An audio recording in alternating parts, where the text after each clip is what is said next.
You let me know when you're ready. All ready?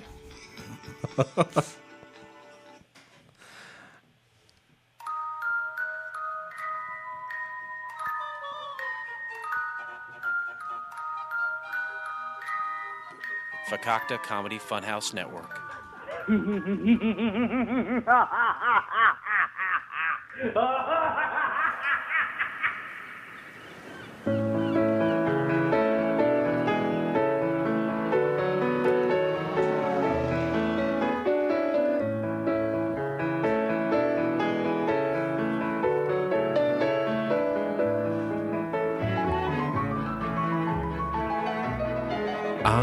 Yes. Welcome all of my friends to the show Couch Pilots, where we dare to fly into the unknown territory of awful television pilots of the past.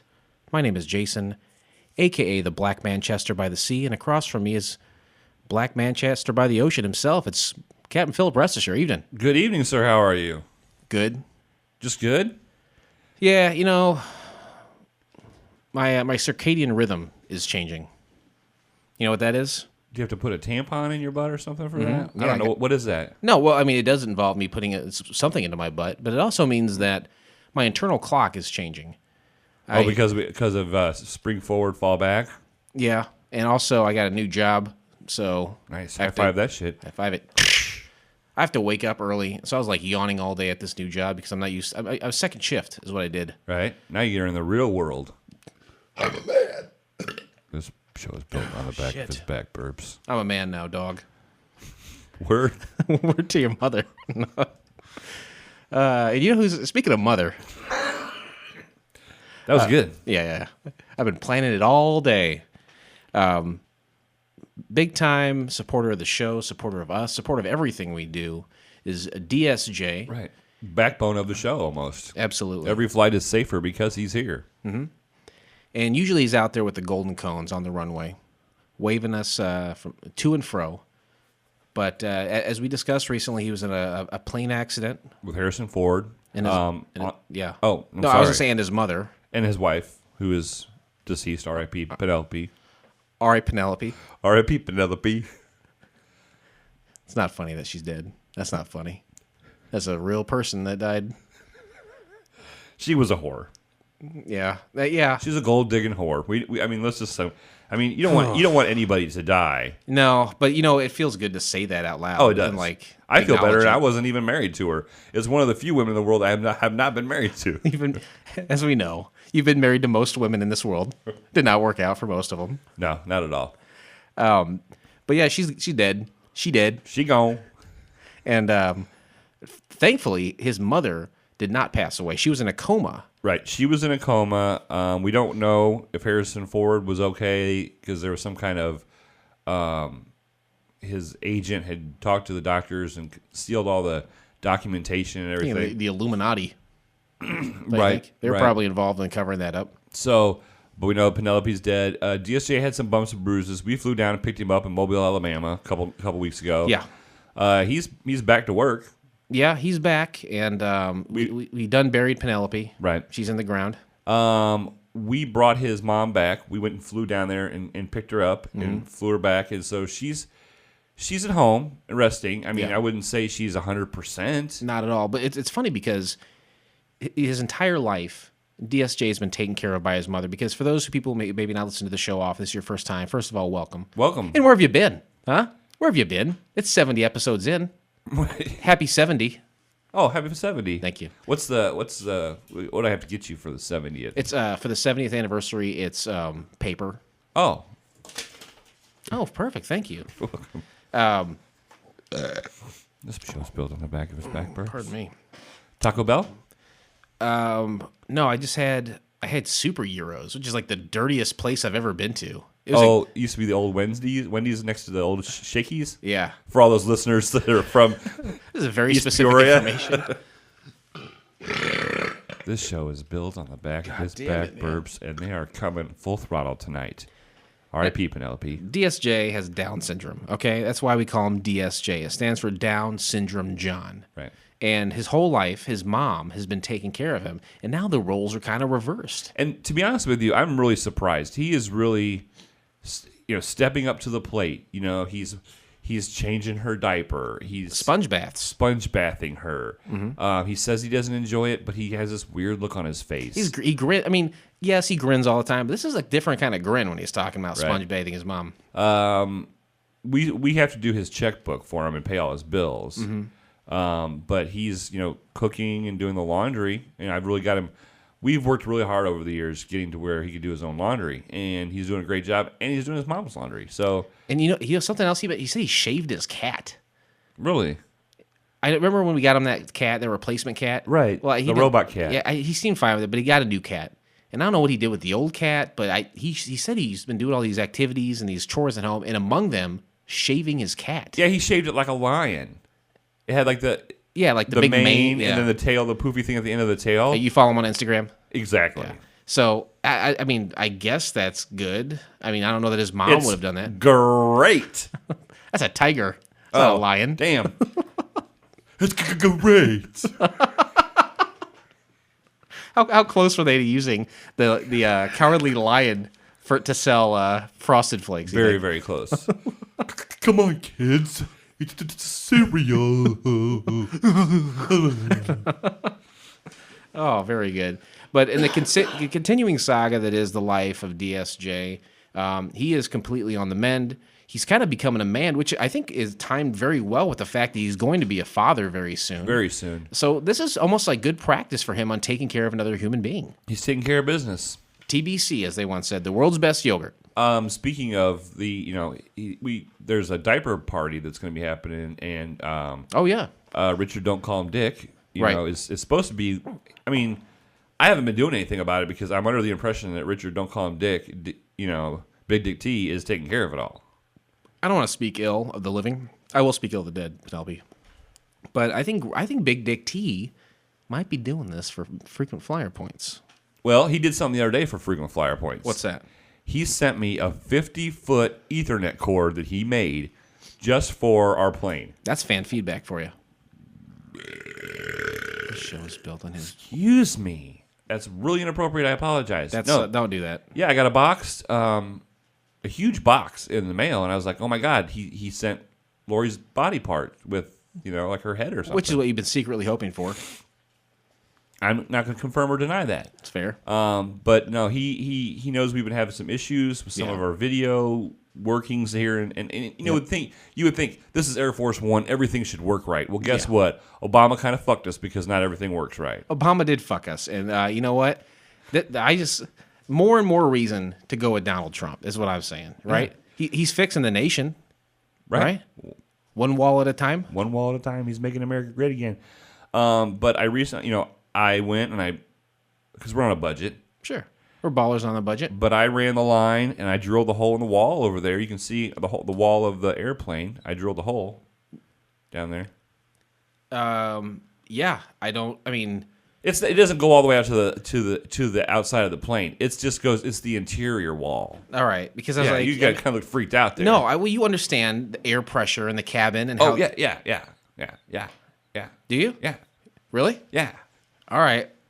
I'm going to get this thing up in a second. I'm going to do everything in the middle. And Lord willing, that hole's not drilled all the way through. I'm going to bring it back down appropriately. All right. Sounds good. Boy, a little worried about a lot of things right now. A lot of things. But something I'm never worried about is more fan feedback. We already got a 50-foot cable from Big Dick T, and now we got some voicemails happening. Is that right? We got some more calls into the hotline? Yeah, we got some more calls into the hotline as always. Sorry, that's fine. Who do we have this week on the hotline? It's somebody famous. That's all I'm going to tell you. Is it Harrison Ford? No. Ooh, hey, babies. This is the ghost of the American dream, Dusty Rose. And I got a special request for you guys while I'm chilling with kings and queens and eating some pork and beans in the pearly gates, babies. I would love to see your take on a animated cartoon by my man Walt Disney. He's not up here. He's in hell because he hated the Jews. You know what I'm saying, Biggie? You know what I'm talking about. But, baby, it's just so it was called Fluffy Dog, and you must pardon my speech impediment. I am pronouncing that correctly. It's Fluffy, F-U-L-P-P-Y dogs. And it was about some some cuddly cartoon dogs and a little baby boy. You know what I'm saying? So I think you all need to look that show up and give the American Dream what he wants. I'll talk to you guys later. Woo! Woo is right. There's a lot to think about there. First of all, to have somebody like Dusty Rhodes, the American Dream, sure, contact the show is an amazing feat, if anything. I thought he was dead. Yeah, he said he was in heaven, so... If I saw you in heaven, would you know my name? Sorry I let you play on that balcony. Wow. That's awful. Oh. Do you think Dusty Rhodes is really in heaven? And do you think that was really Dusty Rhodes? I mean, who else could it be but Dusty Rhodes? He said all the things that Dusty Rhodes would say. He said all the things that Dusty Rhodes would say, and he said them in the way Dusty Rhodes would say them. For me to question that would be illogical. Right. Just like baffled star Leonard Nimoy would say. It's one thing that we hear about a new pilot called Fluffy Dogs, which honestly I'm Googling right now, and I've already found it. Okay. So we will be doing Fluffy Dogs. So it's what else can we do? But I think it's much more important that we're hearing from the dead. We have crossed some sort of. You and I may be dead. This may be some sort of fever dream of our. Goodness. I kind of understand what you're saying. For Right. you, I don't. I should be alive for a long time. Sure. But I almost feel like maybe we're having some sort of fever dream to where we've crossed a vortex or some kind of time loop. I don't know. Well, and for me, what then concerns me, or the thing I think about when you say that is like, if we're being listened to by the dead, are those downloads not counting? Maybe we've got more listeners than we thought we did. Yeah. Maybe we're in our own personal hell of diminishing downloads, right? That is your personal hell, isn't it? It's not pleasant. To be creating content for no one? At 5:01 every morning, I look at it. Bring, bring. Is your alarm going off? Yep, and the first thing I do is go to Libsyn.com. And you blow your brains out. Oh, mercy. Thank you, Dusty Rhodes, the American Dream, not only for being a big fat guy, but also for wearing a black unitard with yellow spots. And here's my question to you, Dusty Rhodes. Do you think your two sons are disappointing wrestlers and disappointing humans? I love Goldust. Really? Oh, yeah. I like how gay he is. Very much so. Do you have more fan feedback? Do you want a voicemail or do you want reading it? We decided to go 1-2, didn't we? 1-2, 1-2. All right, yeah, I got some fan feedback from our Facebook and Instagram. Conrad, our good buddy Conrad. Yeah. He has on Facebook, on Couch Pilot's Facebook page, he has the emoji for song notes. Like 3 song notes emoji. I don't know what that is. Song notes. Like little notes. Okay. Musical notes. All right, gotcha. And he says, Sadame. It's spreading like wildfire. It's great. And then recently, I had posted on Couch Pilots, hey, boys and girls, the new website is up and running. It has all the links for our social media as well as iTunes and more. And I posted the link, CouchPilotsPodcast.com. And Richard, don't call him Dick, Big Dick T, put not bad at all. You can't get. I mean, so you could say great, but I'll take not bad. He's an IT guy, so if he's if he's saying not bad, guys, to me, I'm like, ooh, home run, smarter than the average Bears. Boy, yeah, everyone should go to CouchPilotsPodcast.com. It's your one-stop shop. It's an extension of the FCF Network website where you can go and you can find every single involvement in social media, minus YouTube. We couldn't get a YouTube link on there for some reason. But if you want to check us out on Facebook or Twitter or Instagram, all that stuff, you can do it right there. And a big thank you to, that was Richard? Richard, don't call him Dick. Big Dick T. Awesome. The love slave of Lori Garcia. I'd love to be his slave. Can you slave me another voicemail? Do we have one or not? Oh, you don't want to go 1-2? No, let's do that. You're right. Let's cut it right there. Okay. I was confused. I thought there were more than... There's more voicemails later. Right. But not today. Right. All right, fair enough. We should probably have meetings before these shows start. Yeah, maybe. Ladies and gentlemen, the captains have turned on the fasten seatbelt sign. Love that fasten seatbelt sign. Love it. If someone were to ask you if you knew an airplane pilot that was proficient in television shows that had only episode, you would say, no, I know 2 of them. Nice. We are them. Welcome. You're welcome. Yeah, welcome to Couch Pilots. Welcome to Air Force One. Welcome to the FCF Network. Welcome to another pilot television show that didn't go to series. You know you hunger for them. We're filling that gap in your life you didn't know existed, right? Right, like before you had a Cinnabon. Mm-hmm. You're like, oh yeah, I've tasted cinnamon rolls before. They're fine. They're fine. Then you had a Cinnabon, you were like, oh, God. I got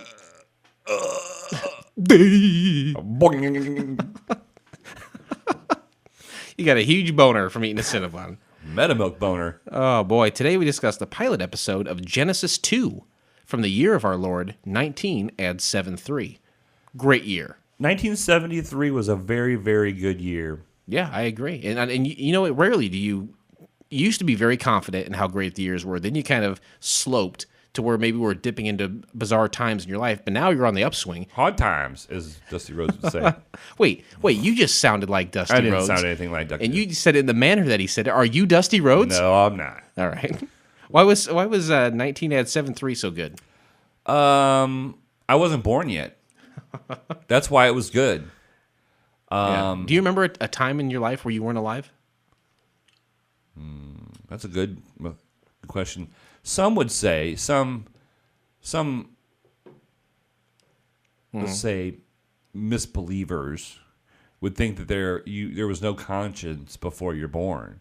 You disagree? I disagree. I think mine was so horrid that I've blocked it out. But you think I know most my people brother was born before you? In 1973. Okay, so I mean, we didn't get along then either. So okay, wow, this is really getting deep. So you think most people are conscious before they're born, but yours was so terrible that you've blocked it from your own memory? Mm-hmm. Yep. And your brother was born, and I don't think you necessarily get along with him now. No, but you didn't back then. But still, it was a great year. Yeah, I mean, you got to think positive.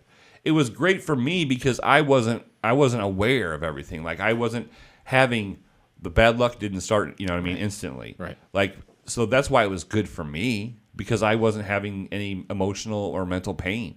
Yeah, I can see that. I think that makes a lot of sense. Thank you. I might be in the same boat as you because I don't remember a time before I was born. What? But, yeah, it may have been bad. I honestly don't know. I can't. Maybe I blocked it too. Who's bad? How old were you in 1973? I was -2, buddy. -8. Nice. -8. Ain't it great? It's been a while since we've been in our negatives. Been a while. Yeah, I think so.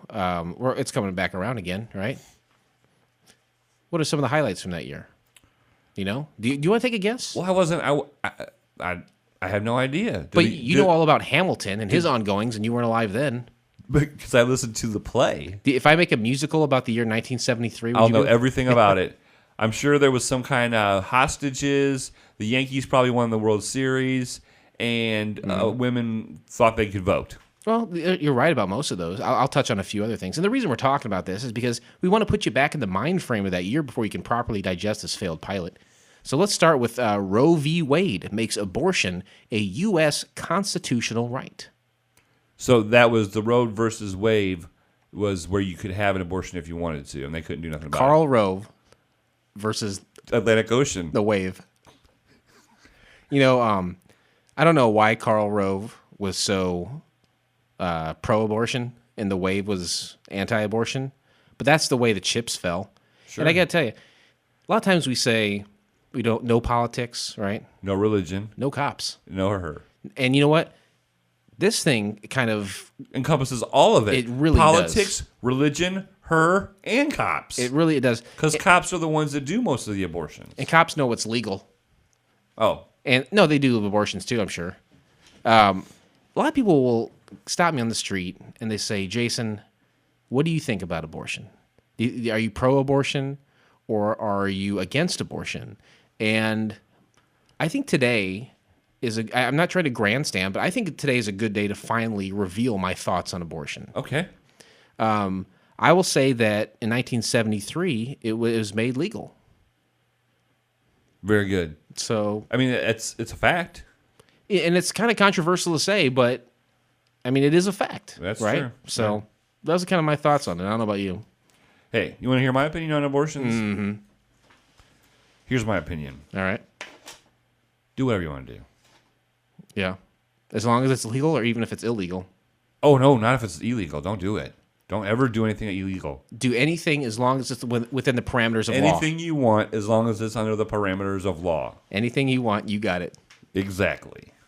To me, I'm safeguarding the right and the left. You know what I mean? Sure. No, you got to protect yourself. Right. Protect your neck. Right now, I'm like Aaron Burr. Mm-hmm. I'm not showing you what side I'm on. I'm just giving you some BS. All right.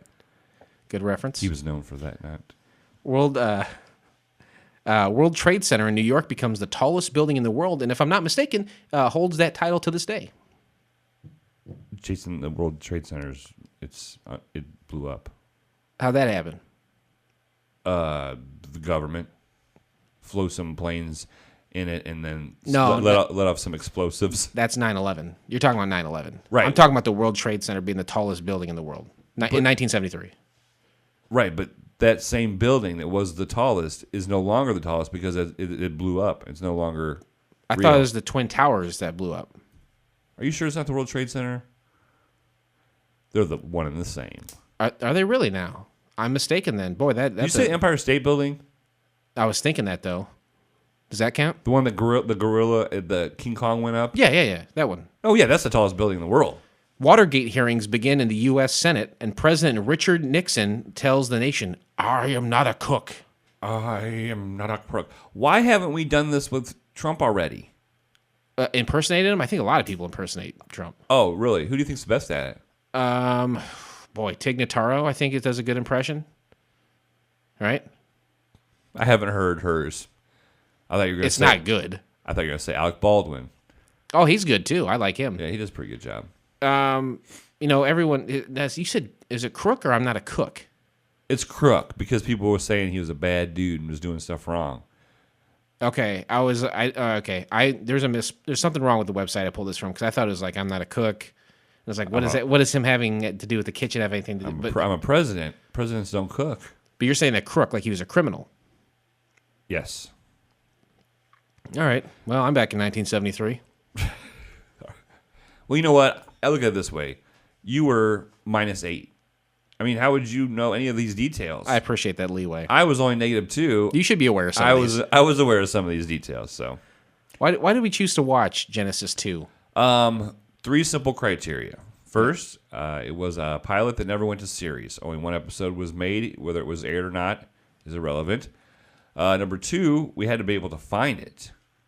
Interesting fact, when I pushed the link that you sent me, it said this is no longer available.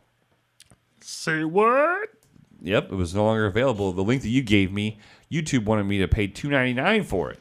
I would say chalk this up to another example of couch pilots shining a light so bright that the American lexicon is noticing it and saying... Love those cars. What's that? I love those cars, the lexicons. Do you have a G8? What's the model I like? Model T. Sometimes we make something so popular the internet says no. Right. No way. Not this time, no fellas. No pilot for you. Thanks, man.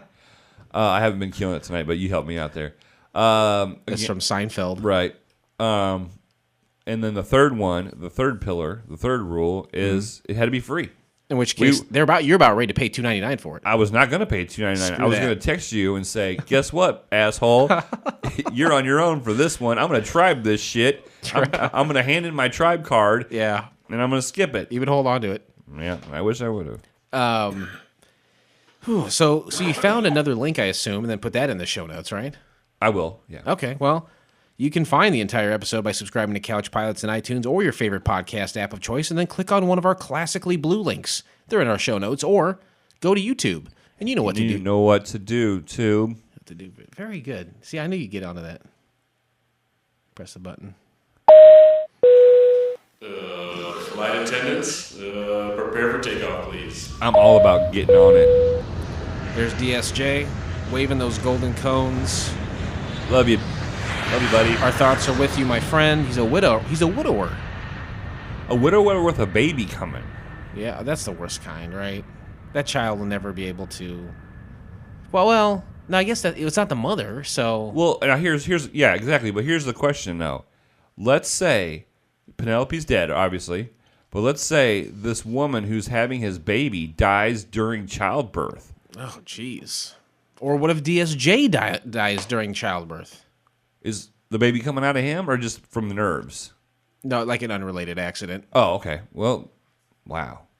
That's some heavy stuff. His mom would take care of it then? How does that work? Well, she's practically raising a baby the way it is. That's true. She's been doing it for 40-some years. Is that how old he is? Did you crack the code? Well, I mean... Did you count his rings? I did not cut him in half yet. Summary of the pilot. A scientist who has been preserved in suspended animation wakes up to find himself in a primitive society in the future. Good summary. It summarizes what I need to know about the story. Now, I would say that this show was about 71 minutes long. Yes. And this one sentence took everything that happened in that show and brought it down to one sentence, unequivocally summarizing it. I love a good summary. Mm-hmm. I need a good summary. Sometimes I wish like I could wake up in the morning and then just push a button and then just summarize the day. Yes. And then I can go back to bed. It reminds me of that Adam Sandler movie where he had that remote and he kept like pressing Spanglish, I think it was. He kept pressing the button. He would go fast forward in time. Yep. But he missed all the good parts of his... Right. 'Cause there was a hot chick that in that movie with him, the Spanglish movie. Yeah. I would have kept rewinding it and, I know, and doing that over. Just... Oh. Yeah. See? Good times. Adam Sandler, man. He's like, everyone shits on him, but the dude's working on a different level, you know? It's like, do you want to have sex over and over with a Spanglish girl? Of course you do. Right. Hit the rewind button, bro. Who's going to say no to that? Vip. Who's going to say no to that? Vip. Who's going to say no to that? Vip. Who's? Vip. Nope. That went the wrong way. Interesting facts. The part of the show where we pull back the curtain of this pilot here, and we tell you things you won't know unless we tell them to you because you're not going to look them up, you lazy punk.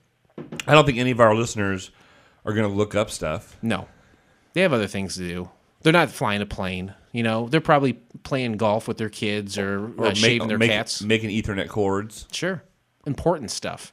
Tiddling each other's winks. Right. Oh, by the way, forgot to mention this. Yep. Big shout out to Tyler. He has the same birthday as me. Oh, like even the year? Well, I don't know about that. That's kind of personal to ask. I just know it's on the 15th of March. And I didn't know that, and then I found out that night. So, wow. Well, happy birthday to you, and happy birthday to Tyler.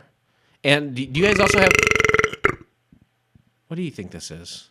Huh? Is this some sort of platform for your belches? Right in the mic? Oh, I was going below the mic. You're an animal. Do you think you and Tyler have the same like social security number too? No, I don't think this. We have the same birthday. Right, but there's different numbers for each. There's different numbers for each state. Oh, what state is he in? What state of mind? MIS. Sodomy. And then also a big happy birthday to Richard. Don't call him Dick. Big Dick T. What? It was just the other day. And you know what? The great thing about it is he has the same birthday as me. So happy birthday to Big Dick T. Yours is October 27th. I just want his is in March. I want to sound cool. I want to be cool like you and Tyler. Well, I think Lori's is October 27th. Happy birthday to you, Lori. I can't wait. I didn't mean to interrupt. Interesting facts, but I forgot those, and I want to make sure that all of our frequent flyers get their props. We have to address them, yeah. And undress some of them. Looking at you, Tyler. Interesting facts. Jeez. Sweeping the nation. Yes, interesting facts is where we present you with facts, and the fact of the matter is that these are things that cannot be changed. So don't try, don't comment on them. Just take them in and absorb them. Don't comrade this shit. Thank you. Created and produced by Gene Roddenberry. Star Trek. Star Trek. I was just about to say that. Star Trek. Gene Roddenberry. Do you like Star Trek? No, I think it was awful. I never enjoyed any. I've never seen an episode of Star Trek Next Generation, Star Trek Next Beyond, any of the Star Trek movies. I've never liked any of them. What about Babylon 5? No. What about one of those movies with Chris Pine. I don't like sci-fi movies. At all. No. Not even the original Star Trek movies? No, I don't like Star Trek movies. I don't like sci-fi TV shows. I don't like anything to do with sci-fi. This whole pilot is a sci-fi show. Whoops. That may affect your rating. Released March 23rd, 1973. Ooh. Today we're recording is March 20th. It was almost 44 years ago today. Wow. Almost. This show is built on the back. Oh my God, what's wrong with me?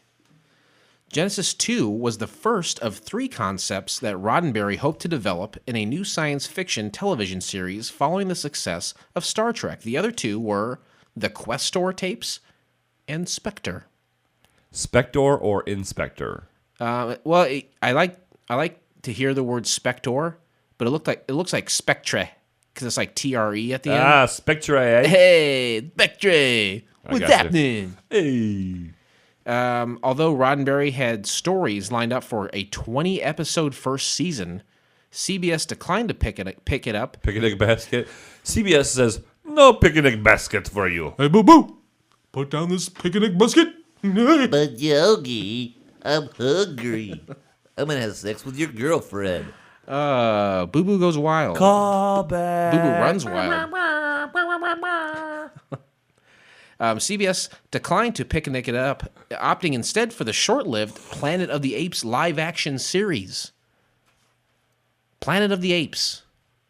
That's a weird, isn't it? It's creepy. It's just weird and creepy. I was at a garage sale a couple years ago, and I found like a box set of the first 5 films, and then there was this series they're talking about. And within the past 15 years, I think they've made another 4 movies.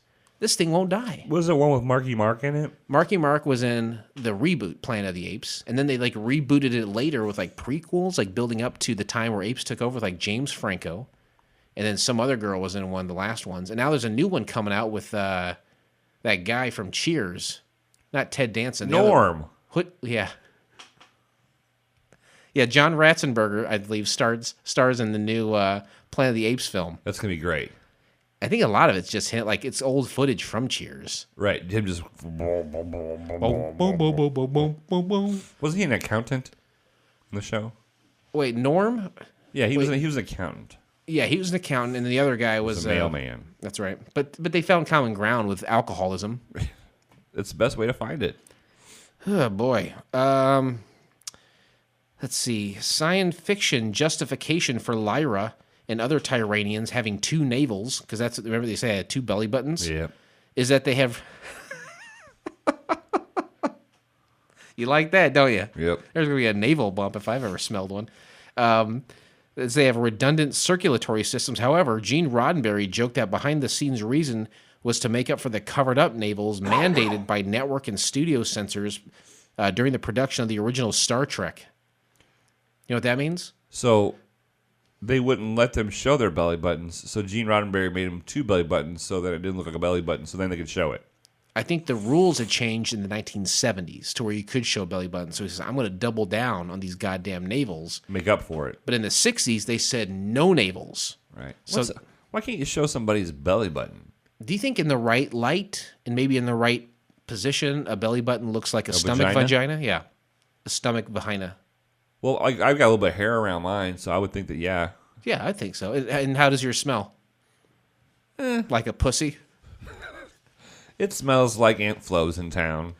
Genesis 2 was the first of 3... I already read that one. Why is that there again? Although Roddenberry... there was a problem when I was doing this, and apparently I doubled down. That's it for interesting facts. Okay. What do you think about that? Well, I appreciate you looking into them. I didn't know Gene Roddenberry was involved with this. This is totally his brainchild. And you know, another brainchild that I can think of is a great show, one of my favorite shows. That's called Let's Try This. Hey everyone, this is Steph from Let's Try This, your new favorite podcast. My co-host Kevin and I don't always have a lot in common, but we do happen to be married to each other, and we're not afraid to get a little passive-aggressive. That's just what I think. Are you serious? Well, okay, Mrs. Perfect. Every week we discuss stuff like professional wrestling, reality TV, pop culture, and life as newlyweds, but that's just the beginning. You can always expect us to try new things, hence the name. So buckle up and join us every Thursday for some fun and maybe even some fights on the Fakakta Comedy Funhouse Network at fcfnetwork.com and everywhere you find podcasts. Let's try this because you just might like it. I like it. I like it. I like that tag at the end. Let's try this because you might like it. I've had to say that to some girls once in a while. And then what's usually their response? I don't like it. Rape. They yell it real loud. You know, I don't know if this benefits you in the moment or not, but if you're being raped, you should yell fire because rape implies violence and people run away from violence, but they run to fire to help someone. Very good. You probably helped save some young girl's life, right? I hope I did. I recently invited myself over to Kevin and Stephanie's house. You really went full steam into this new podcast. First of all, I listened to the show, and I love the tension. It's like subtle tension. Like I just wait, because I've been married a long time. Mm-hmm. So if you add them all up, it's been a long time. That's correct. I digress. But I like their back and forth. I like the the sarcasticness, the subtle sexuality. Oh, just love. Like a lot of times they'll be on the phone. They'll be on the mic and be like, yeah. And you're like, yeah. What could they be doing? Eating kale? No, I don't think so. Is that what it sounds like when I eat kale? And the other day I just randomly knocked on their door at their apartment. Yeah, which is 15, 20 miles from my house. Just randomly knocked on the door 20 miles away from your own home. Yep. I saw Clark on the box and it said 1B. Mm-hmm. Doop, doop, doop, doop. Probably shouldn't. Knock, knock, knock. I guess it's all right. There's a lot of 1Bs out there. Oh, there's 1Bs all over. To be honest with you, there's not many Bs left. Oh, there's one less B you got to worry about. But Kevin opened the door, greeted me. Stephanie came around the corner very seductively in her sweatpants and sweatshirt and her hair up. And yeah, it sounds seductive. Yeah, and then Kevin was like talking. He's like, we're really glad to be on the network. We really love hanging out with you guys. And you stopped by to collect your dues from them, right? And then he started speaking French to me. Oh, what did he say? He's like, interested in ménage à trois. I'm like, what is that? Ménage. It does sound French. Yeah, ménage à trois. And I was like, I don't. Is he French Canadian? French Wisconsin. Fair enough. Listen to Let's Try This. It's a good show. Great addition to the FCF network. Very excited to have these guys on. Every Thursday. Every single Thursday. Tune in. And you know what? People are probably thinking, sure. Yeah, I'm going to tune in, and you're going to charge me $2.99 like you try to charge me. No. Nope. Not at all. Free of charge. Free of charge. Let's break down Genesis 2. First of all, I will say, why is it called Genesis 2? Have no idea. That was one of the things I was like, there's got to be some other kind of name that is somewhat related to the show. When I was looking into this, I kept waiting for Phil Collins to come out. Do you think he would be in the sequel? To his own band called Genesis 2? Yeah. What's your favorite Genesis song? Don't stand so close to me. Great song. Great song. When I looked into this, it was Genesis 2 and then / You could also find it as Tyranium. Yeah, / Tyranium. But why? And I get that because that plays But why would you have a slash? That's like having a colon in a movie title. Yeah. It doesn't work. You can't have punctuation in a movie title. People don't want to mess. It makes them feel stupid because You know what? When I'm writing a sentence, I don't know where to put a comma. But if I have to look at a movie title and see a colon in there, I feel like it's talking down to me. Right. I don't like that stuff. Right. Don't talk down to me. I'm not going to, man. Opens with the line, "My name is Dylan Hunt. My story begins the day on which I died," which I don't think is accurate. I don't think he died at all. No, he didn't die at all. He's it looks a lot like Freddie Mercury in the beginning of all the best parts of Freddie Mercury. The mustache and the hair. Yeah. Not the teeth. Yeah, that's true. So scary. So Dylan Hunt is your main character for this, and he was a scientist, and he was heading the project about. I think it was pressure chamber. Yeah, they're in the Carlsbad Caverns in a NASA underground bunker, and they put him in this pressure chamber for a suspended animation. But I think the reason they're doing this is they're testing suspended animation. They say, if we want to travel deep into space, it's going to take forever. Yeah, people would die before they'd even get where they're going. So how can we stop everything and let time go by and then reactivate stuff? And they said we successfully had done it with animals to where it was like 10 years was a day or something like that. I think that was the equation they used. Yeah, for every 1 day, it was 10 years of sleep. So Dylan is like on a medical table, and it looks like a surgical room, and he's there on his own will. He wants to test it out on himself. He walks in on his own. You know, he headed the project. He wanted to be the first human to do it. For any kind of examining room, this was horribly, horribly, horribly poorly lit. It was very dark. Yeah. Even when they had the lights over the examining table. Yeah, like all those bright lights. It was still really dark. Yep. So a lot of times when people are being put in these kind of situations, it's against their will. But since he's the chief on this project, he says, you know what? I feel so confident in the work we've done. Go ahead and suspend it, animate me, and I'll test it. And then we kind of have a flashback right away. And it's going in like a subterranean shuttle. And they're like, they said they're heading towards a drilling mechanism. Some of this part I didn't really get. Yeah, I got kind of confused. But they were in a tunnel. It was like a train, like an underground train. And it went super, super fast. Yep. And he's chatting with a general or something about peace, right? Sure. That's his ultimate goal. All of his work, he wants to eventually have there be peace on the planet. And he's like, "You're going to be out of a job, General." Just like a scientist, make a general joke like that. Totally. Yeah, and so as they're starting to crank up the machine or something to take the pressure out of the chamber or whatever. Yep. He's like, we tried it, we tested it on animals, and now it's time to test it on humans. There's nothing that can go wrong, except one flaw, which we did not predict. Yep. The cave that they were in, or the underground bunker they were in, caved in. Yeah. And you know what? I wouldn't have foreseen that happening either. No, not at all. Was it because of what they were doing, or just happenstance? I don't know. It seemed like odd timing. It seemed like it was because of the pressure, but it doesn't make sense. It might have been. Yeah, it very well could have been. But it seems to have destroyed their lab area, which I will say in the previous scene, it was a really cool-looking lab area. Yeah. It was like, polished concrete floors, but then you have like stalactites and stalagmites. Which one's which? Do you remember? Stalactites go up, stalagmites go down. Maybe. Okay. And then also the tunnel, the tube thing looked pretty cool, too. Oh, yeah. It looked like something out of Space Mountain. Yeah, you could get, it was like the Autobahn. Yeah. And a train underground. Yeah. You go as fast as you want, right? There are no rules here. There are no roads. Right? This is one way. Then the intro starts. Yep. Genesis 2 title screen. There's that's now that you say Gene Roddenberry. Yeah. Like you can tell the music is very Star Trek-esque. It's like loud horns like.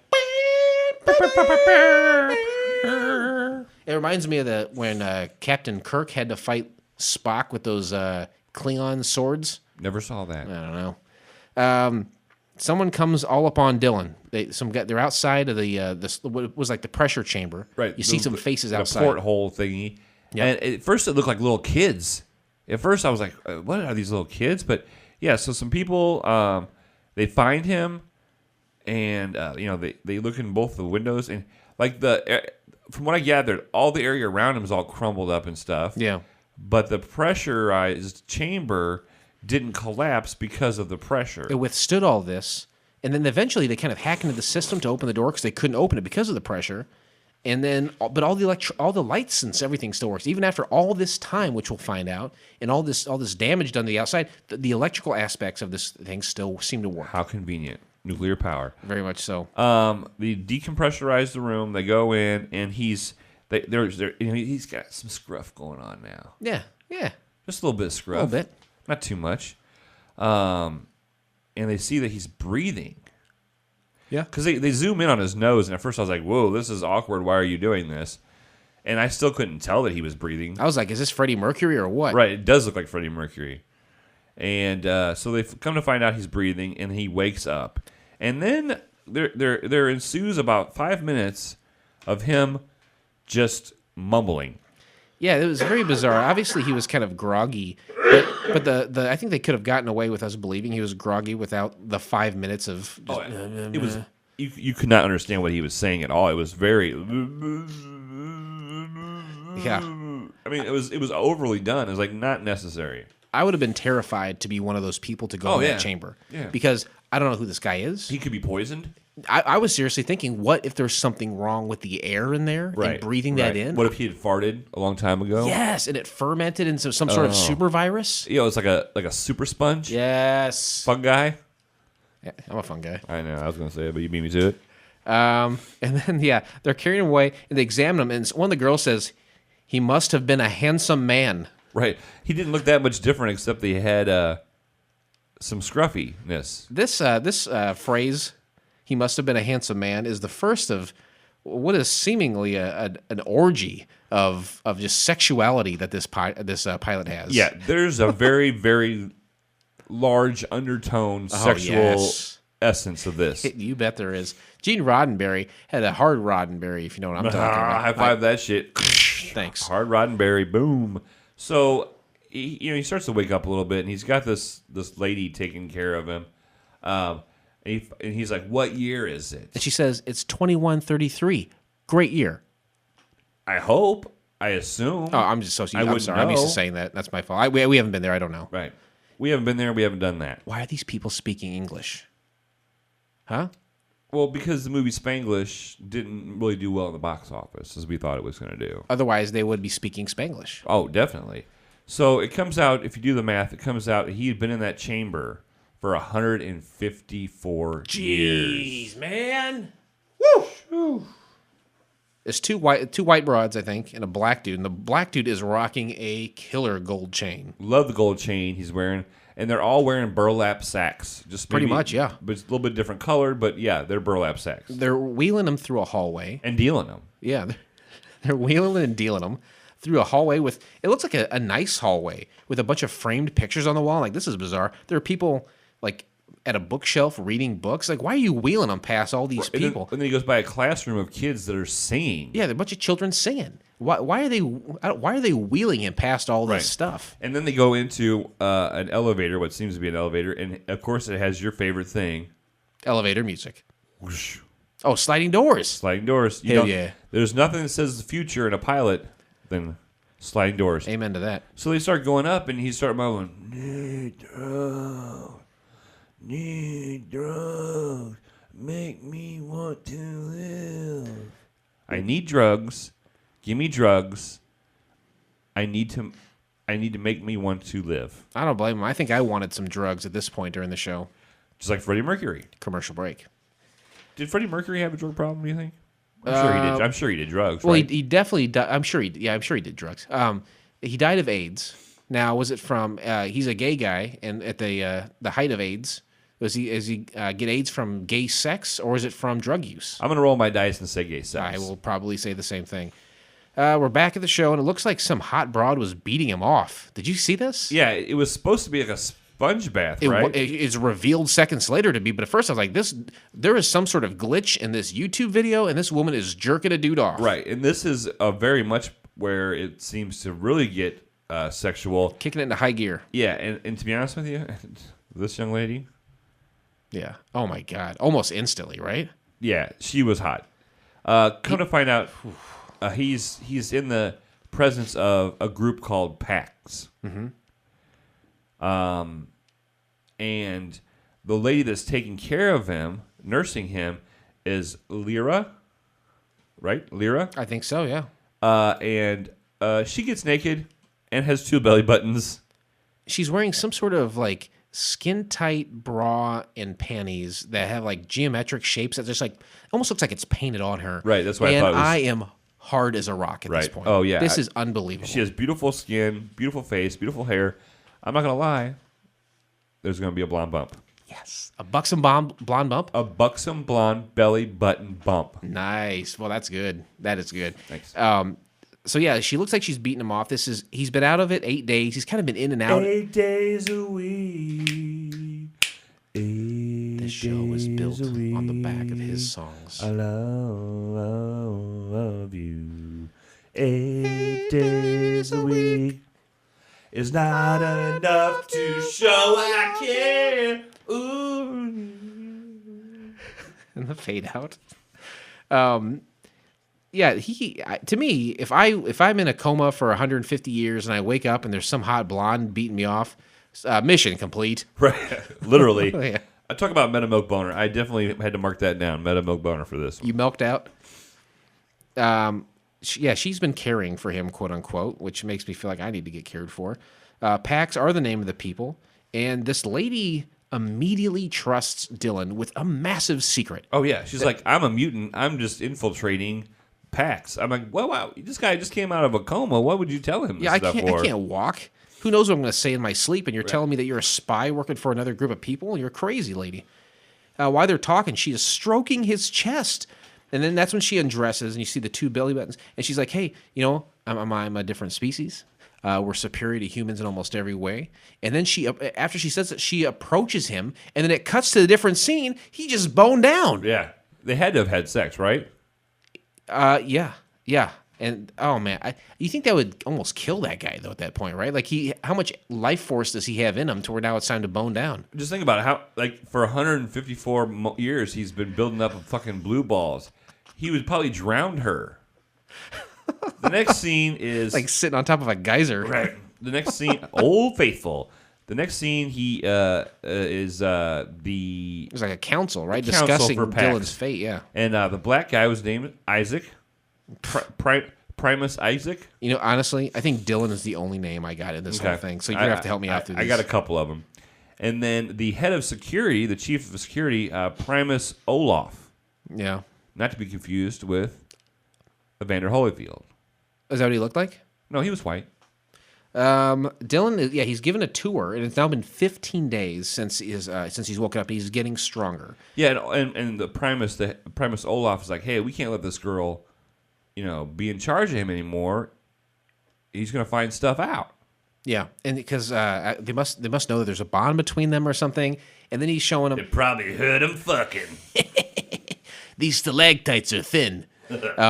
He's giving him a tour of the place, basically saying, this is what life is now. This is the culture that we've held on to. We want to keep these things alive, and we want to maintain this. Yeah, they had a whole room of like stolen art, like Van Gogh's and Versace and stuff like that. Yeah, just tons of stuff. A lot of Versace.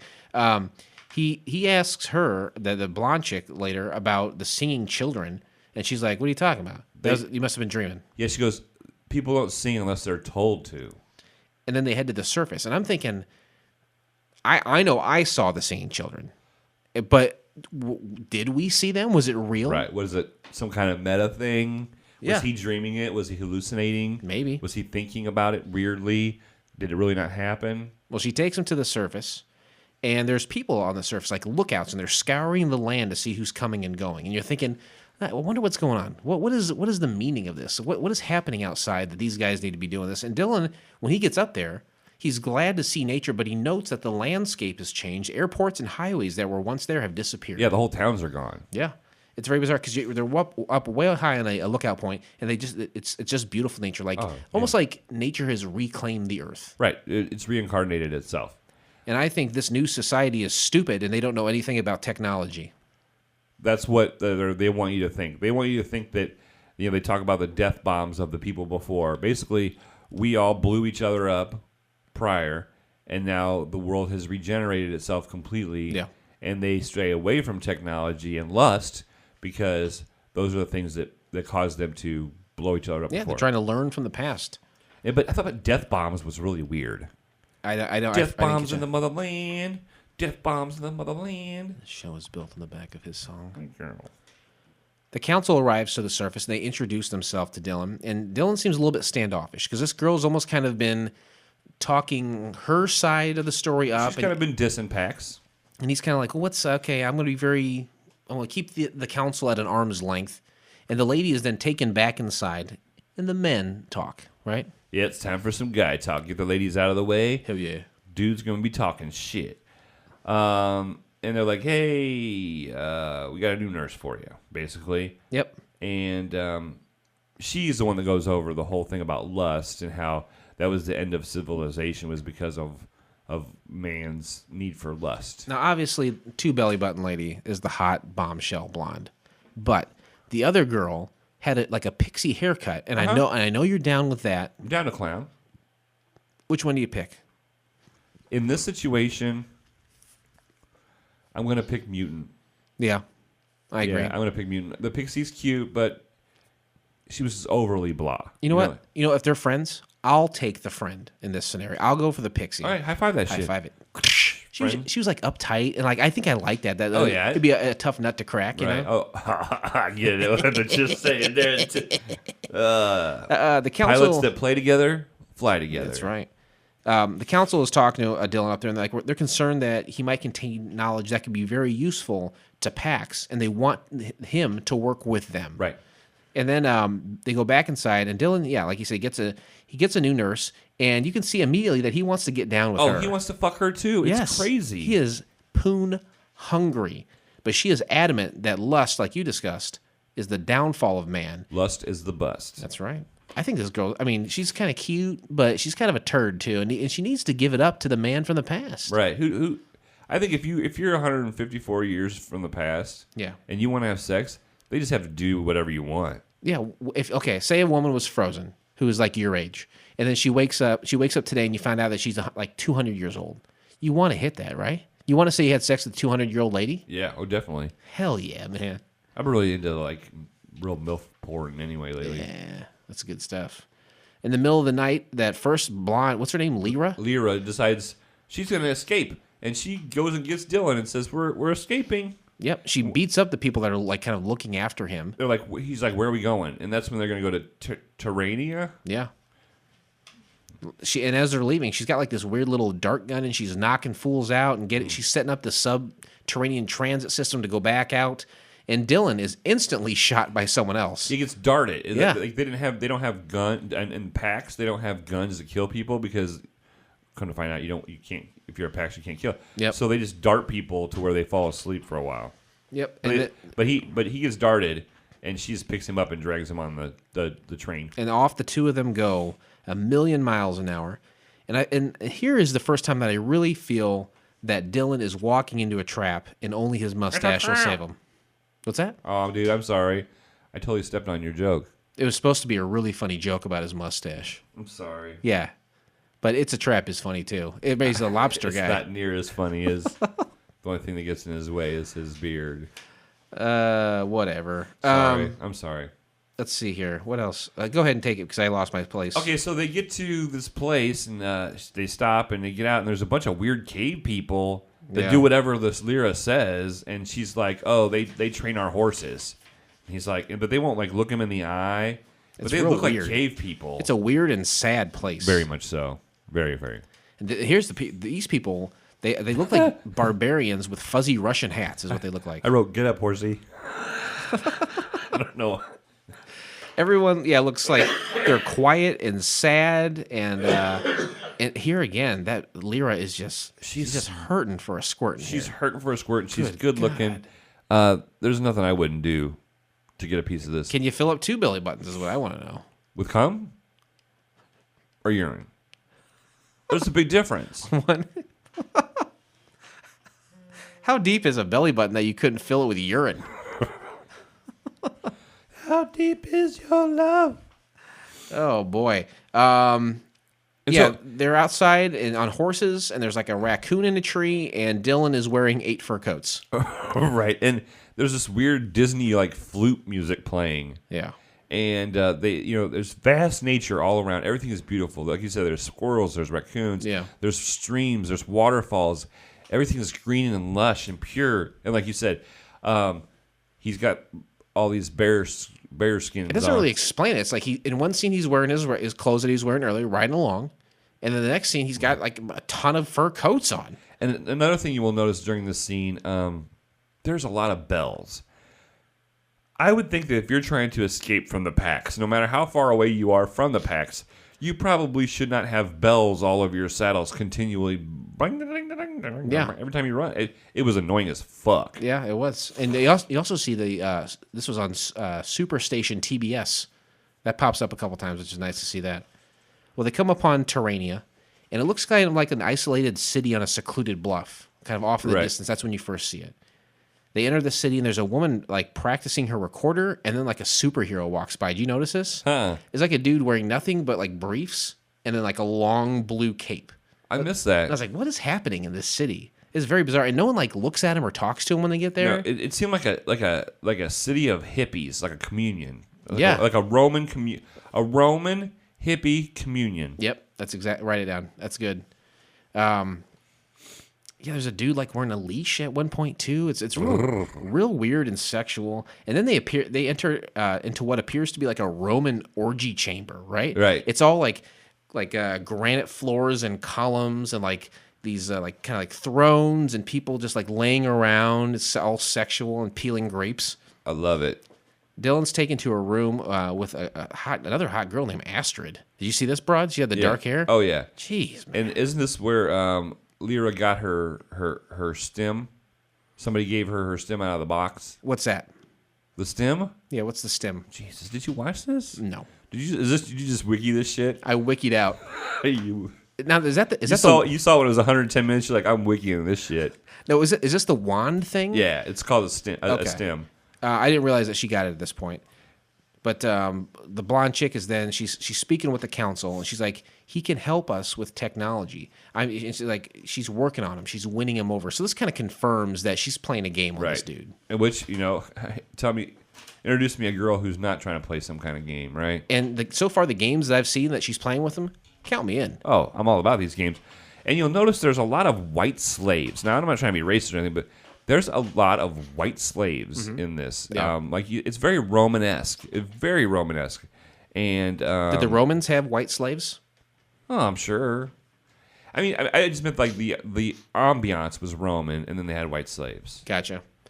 Next scene, Lyra is in a bathtub. This shit is hot. It was so close to seeing some boob. I was so close to seeing titty. There's another part too. Like she gets knocked over and her boobs almost fall out. It's like incredible. They know how to win a guy over.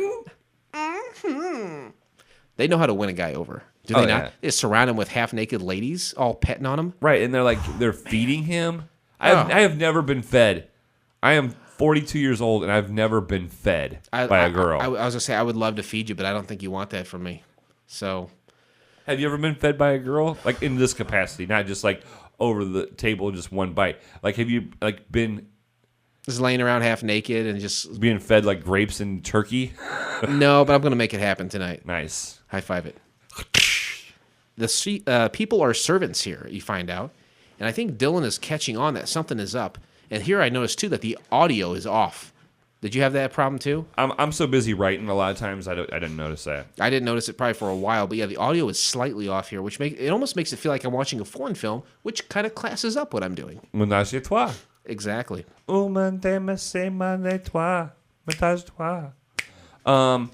Dylan grows more and more uncomfortable with these slaves. Yeah. He's like, these people are not happy. And she's like, this one, little dark-haired girl, she's like, oh, I'm as happy as could be.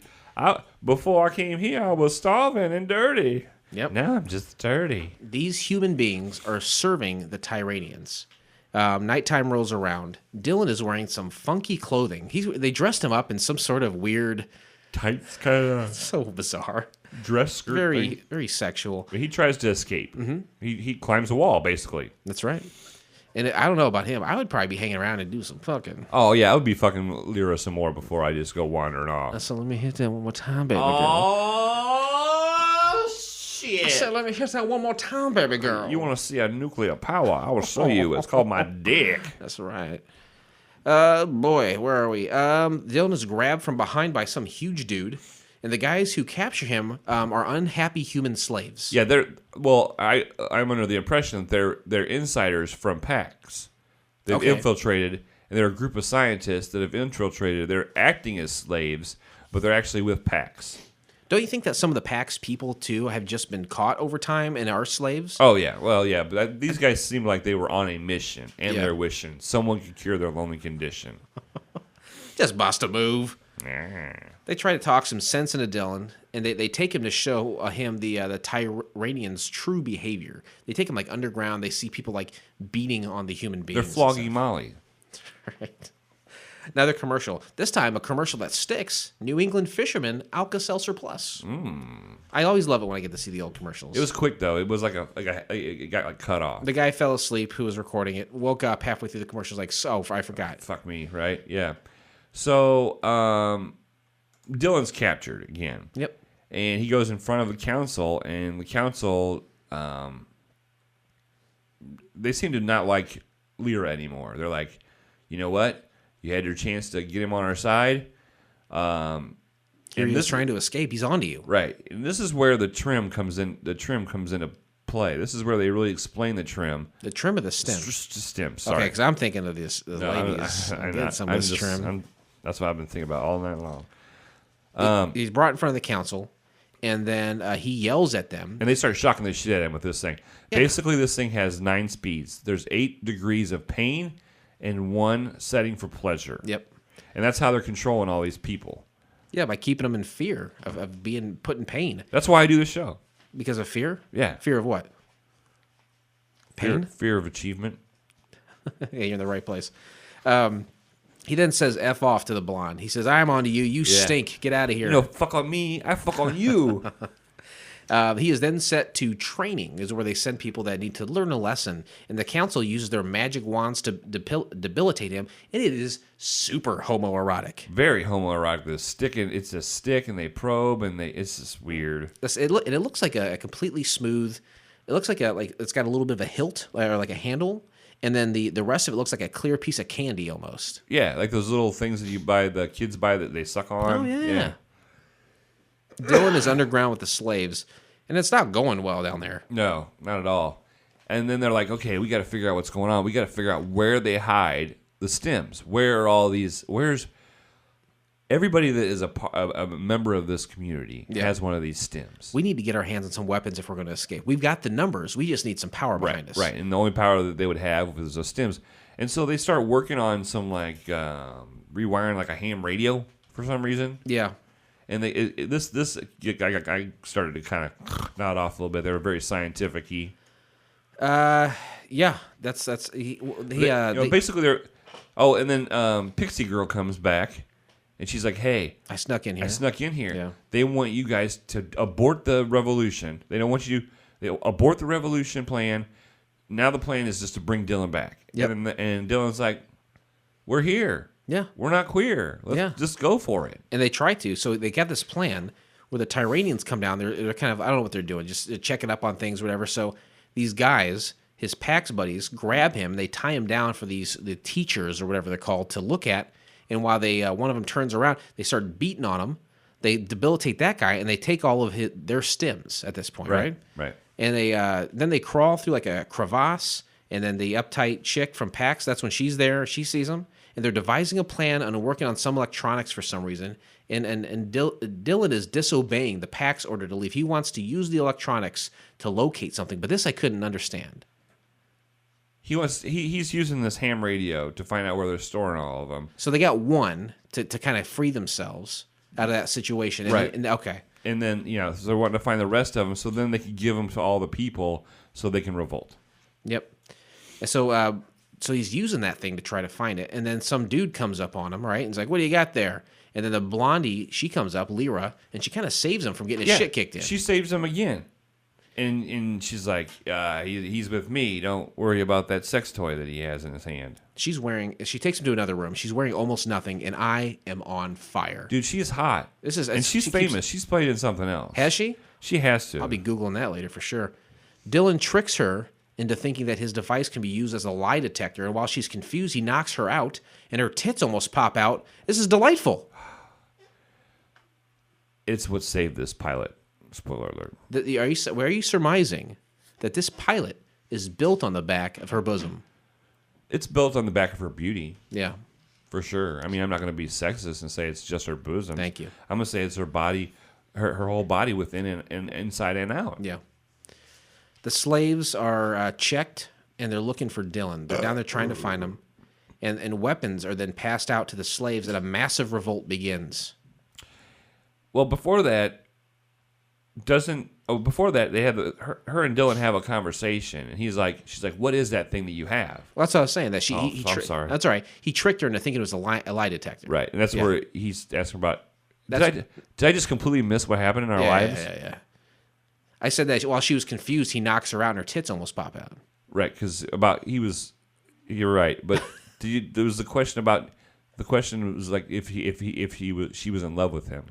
Oh yeah, I mean he kind of says that. So he's leading up to the fact that he's trying to confuse her, right? He's trying to confuse her about what's going on in the situation, just so he can get an upper hand on her, and he does. Yeah. And I'd like to get my hand all up on her. You know what I'm saying? You know what? Put the backhand to her. Oh no, you didn't. Yeah. They find the stem storage, right? Yep. And they just grab them all because they're all lined up on a some crates table. Or something. Yeah. Yeah. So they line them up. They take them. And then the revolt begins. They sneak back into like the slave training camp or whatever, and also they give a bunch of them to everybody, and they're like, "Hey!" During this havoc, during this whole scene, this is really where it gets really kind of exciting. Yeah. I've never seen anybody mount a horse that's laying down before. Dylan kills it. There's a horse laying on its side, okay, because the rider has been zapped. Yeah. He gets on the horse while it's laying down. The horse gets up, and he's on top of it. I definitely made a note of this. All the human beings are savaging the Tyrrhenians to free themselves. And yeah, they bring down a dude riding a horse. It's a real horse being brought down. To me, this looks wildly dangerous, not only for the people involved. The horse. That horse breaks a leg, they're going to shoot him in his head. Right. This looks very dangerous. Yeah. But he was slick, though. And then he mounts it from the ground. Yeah, it's very bizarre. They escape. And then underground, the revolt continues. The big dude who's been hanging out with him, I think, is the Russian from Rocky, and he also played Jaws from James Bond. I think that was him. Yeah. This is where I started to have trouble because it was so dark. It was dark. Yeah. That I had trouble. I didn't know exactly who was fighting and where they were fighting, but I knew people were fighting. Yep. Then they try to make their way back to Pax. Dylan and his buddies are kind of out in the wilderness, trying to make their way back, and they see the Tyrrhenians coming. They make their way through like a maintenance tunnel, and they're fighting down there too. They get down there, and they bring the fight to him down the tunnel, and the blonde saves him again. Third time. It wasn't a charm though. No, but basically she appears and she's like, "I want you to help me with this nuclear power generator." Yep. And he's like, "Hey, I just saved all my bros from PAX. Like, I'm going with them." And she's like, "Here," and she hands him like a cube of some kind, like a dynamite cube or something. It's something that she must have taken out of like this subterranean to make it work. Yeah. So she's like, "Hey, you know what? Stay with me. I'll give you this thing. You can save your friends, but you need to help me." He says, "Fine, I'll save my friends," and he does just that. He throws him into the thing, closes the door, like acts like he's getting in with him, and then shuts the door on him. Yep. And then the council, next scene, the council meet, and they're like, "Hey, this Lyra girl, Dylan's helping her, get the nuclear power plant going again." And they're like, "Well, Isaac's like, that's not really a big deal, is it?" And the chief is like, "Oh, it's a big deal because they also found this missing missile silo thing full of missiles." Said we are in real trouble. And they're going to blow us all the fuck up. Yep. This is 15 days later after the event that we saw them escape, and they are very scared that these Tyrrhenians are going to wipe them off the map. Right. And so kind of unexpectedly, you see Dylan return to PAX. Yeah, he just comes on in. And then they golf cart him to a concert. Right? Yeah, it was Primus Olaf. Primus? Primus. My name is Mud. And Dylan decides he likes the PAX way of life. Right. Because there was stuff he didn't see before, and he was being brainwashed by Lyra and her smoking hot fucking body with double baby bubble bumpers. Oh, I love that. Dylan says to them he attempted to sabotage the Tyrrhenian warheads, but it backfired. And then it didn't? Right? Yeah, he was like, it had to have, right? And the Primus was like, no. It didn't, because he was trying to wipe them out, right? Using that weapon. He was trying to wipe out the Tyrrhenians. Yes, he was forced to work with them, and he was trying to sabotage their missiles to be used on themselves. But they're like, no, we would have seen it from here. There's no missiles, no bombs that went off. And then, like a second later, it does go off. Yeah, they're up there in the lookout area where the people make out and stuff. And all of a sudden, they see this big explosion. And they had the explosion, and you don't hear anything. And I'm like, this is really weird. Like, Yeah. I was like, you would have heard that or something. And then all of a sudden they have a shockwave of sound and wind and stuff from it. It was cool. so far away. Yeah, that's kind of cool. Far away. The show is built on the back of his songs. He saved Pax. Dylan saved them from being wiped off the planet, but they're pissed that he killed some guys. Right. He's like, he's like, I killed two or three people to save everybody. Yeah. And they're like, that's not how we do it. But didn't they all die in that explosion or not? I would think that they did. Or maybe no, because that nuclear power plant wasn't next to the city. Okay. It was like a day away. And they thought that was part of the problem, is it was so far away. So far away. But so he blew the power up so they couldn't use any of their... they couldn't charge their stickums. And then they they say that killing is a downfall of his time, so they are adamantly against it. They are complete pacifists. And then Dylan says, you know what? I agree. I agree with you guys. I want to hang here. I like your vibe. I want to chill out. I'm gonna go in this elevator and hit on this uptight broad again one last time before you roll credits. You know, she's got kids around her this time, so maybe I can work them into it. It's gonna be a hard PG-13, but I'm gonna hit her up one more time before we roll the credits here, and that's it. Yeah, and that's the end. But my God, the turbulence. Please remain seated as we are now crossing a zone of turbulence. This was meant to be a pilot. This is one of those 1970s. It was 70, 80 minutes for us to watch, but it was probably 2 hours. Yeah, made for TV movie to be spun into a pilot. That never happened. Why didn't it happen? First of all, the name of the show had nothing to do with the show. Did you at any time during the show hear the words Genesis 2? No. Yeah, me neither. I have no idea what that's in reference. Second of all, you kind of blew your wad on the one story. I mean, what's going to be next? Is Lyra just going to keep coming back every episode, wanting him to help her do something and to fuck each other? There is complete resolution in my mind. Complete. The resolution has come to a completion. That's right. There's no cliffhanger saying, you know what? What's gonna happen next? Yeah. There's nothing like that. No. Nothing like that. It wasn't. I think with sci-fi stuff, I know that in the 70s, early 80s, that was the big thing. I mean, that was kind of cool. Yeah, people like sci-fi. But I watch a lot of these sci-fi shows that we watch, and I know I got to go back to 1973. Thank you. But I'm just like, how do people keep up with what's going on? They're using all these kind of weird words. They're having to make up alien races. They're having to make up towns and everything, and making up every civilization has a different kind of rules. To me, you're making the viewer think a lot. Yeah, they're trying to create a world. It's just too bad that this world... In the world. It wasn't very interesting, though. No. They're trying to create a world, but there's nowhere... I'm sure there are other places they could have gone, other things they could have done, but when the main story is built up between these two warring factions, and one of them seems to be wiped off the map, or at least completely debilitated... Where do you go from there? Where do we go from here now that all of the children are growing up? And how do we spend our time?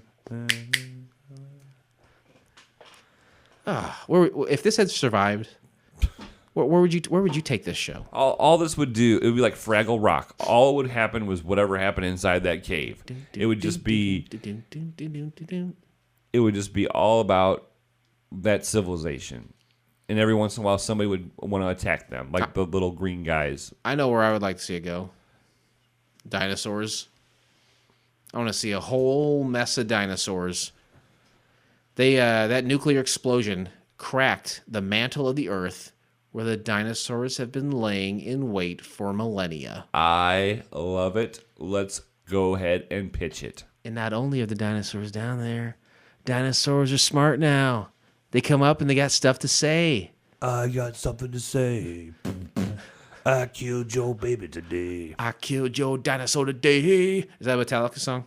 Doesn't matter much to me as long as she's dead. R.I.P. Penelope. R.I.P. dinosaurs. But not in this pilot. Man, I tell you what, I would have watched this all day, every day if a dinosaur would be out there speaking his mind And maybe they're friends with Pax. And Free your mind. Jesus.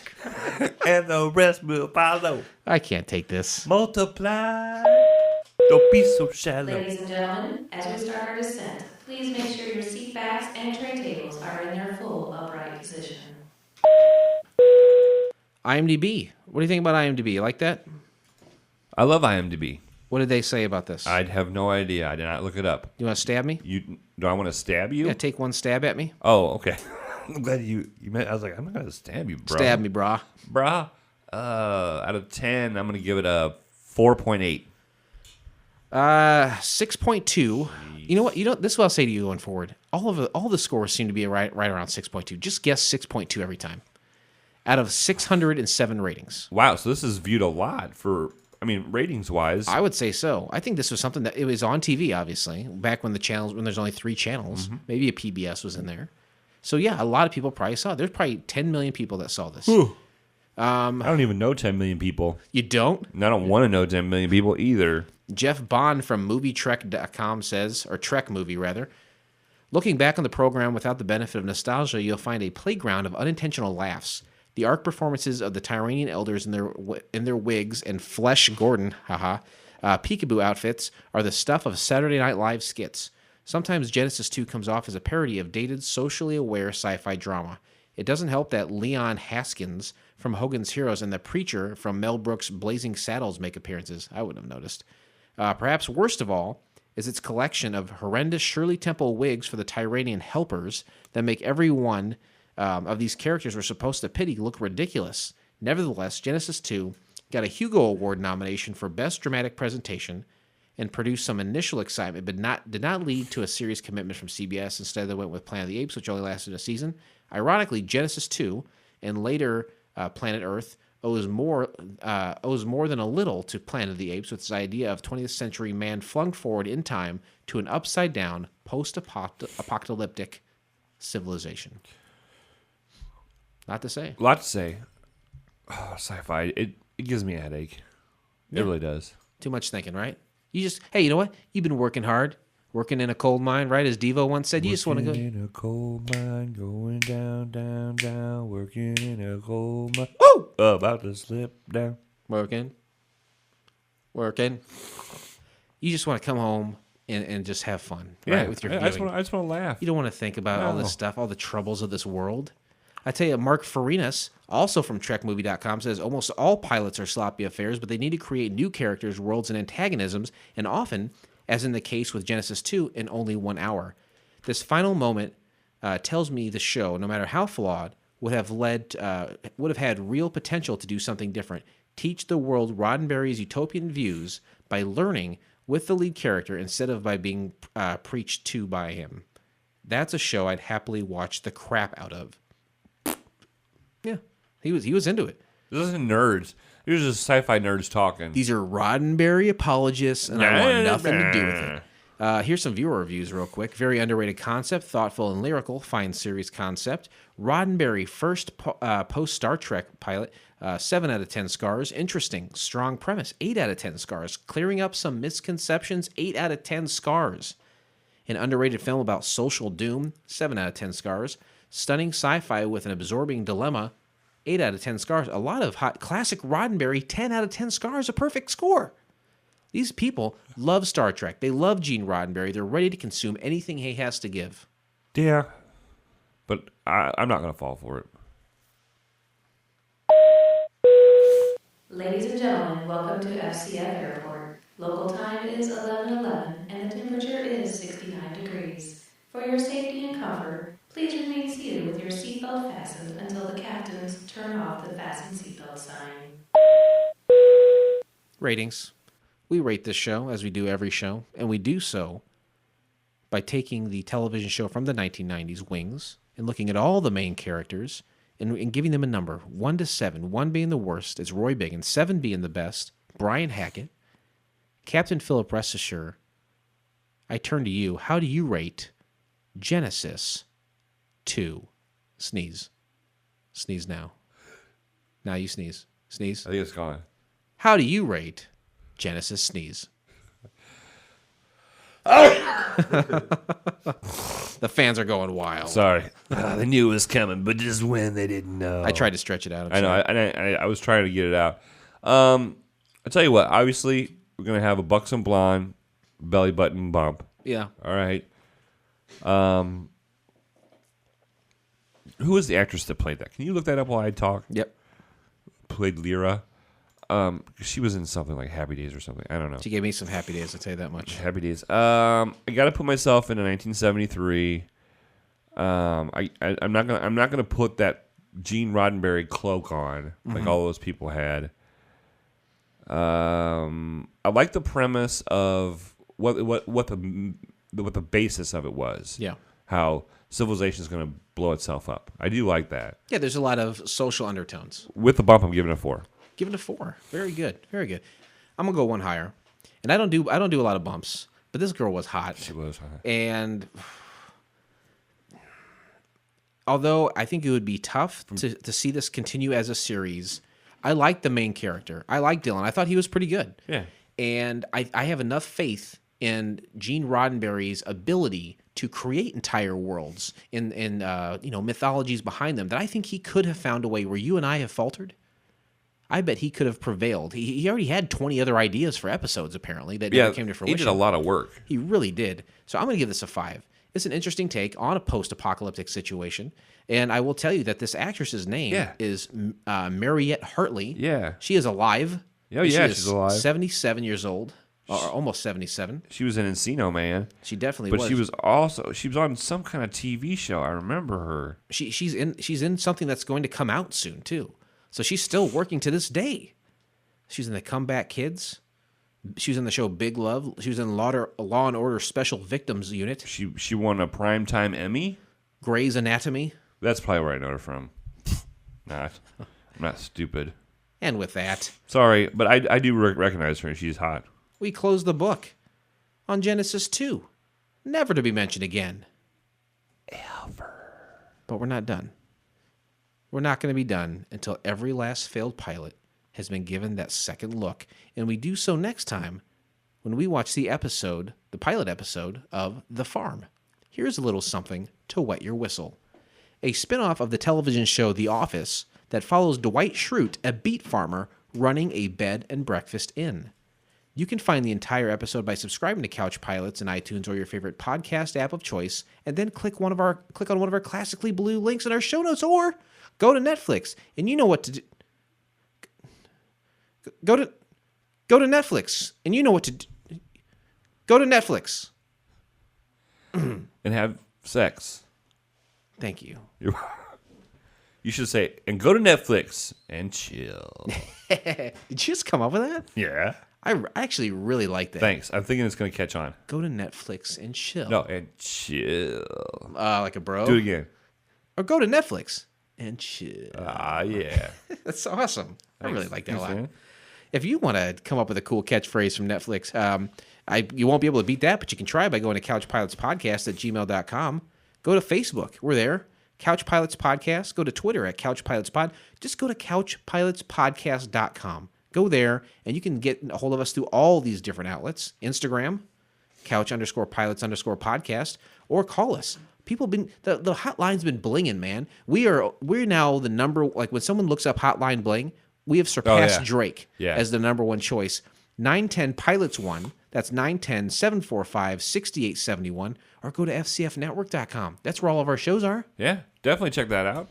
CouchPilotspodcast.com. Great network. There's no place that you can't find us. We're everywhere. FCF is all up in your business. We're in your dreams, y'all. Oh, your sexy dreams. I love your sexy dreams. Hey, anything else you want to say to our frequent flyers before you go? No, not really. We tried to do Facebook Live again. I thought I had everything squared away. It didn't work. But you know what? I will overcome. I will overcome, just like Martin Luther King said. Yeah, you are akin to a slave in this matter. You're a slave to technology. And your own success. Yes. Yeah, I'd say so. But I want to thank the listeners who are dedicated to the show and come and listen. And I want to thank you. Oh, well, thank you very much. For all I appreciate your efforts and hard work. My pleasure. And I'm always glad to take a flight with you. And with that, This pilot may have been rough, but it's always a smooth flight here on Couch Pilots. Thank you, everybody, and we will see you next week. I love you all, except that one guy. On behalf of Couch Pilots and the entire crew, we'd like to thank you for joining us on this trip, and we are looking forward to seeing you on board again in the near future. Have a nice day.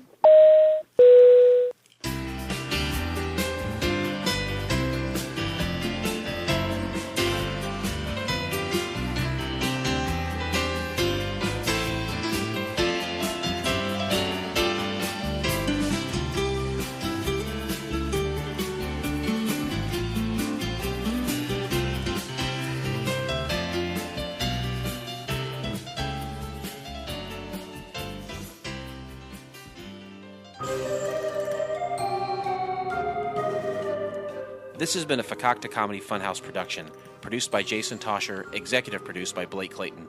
For more information and content, go to fcfnetwork.com.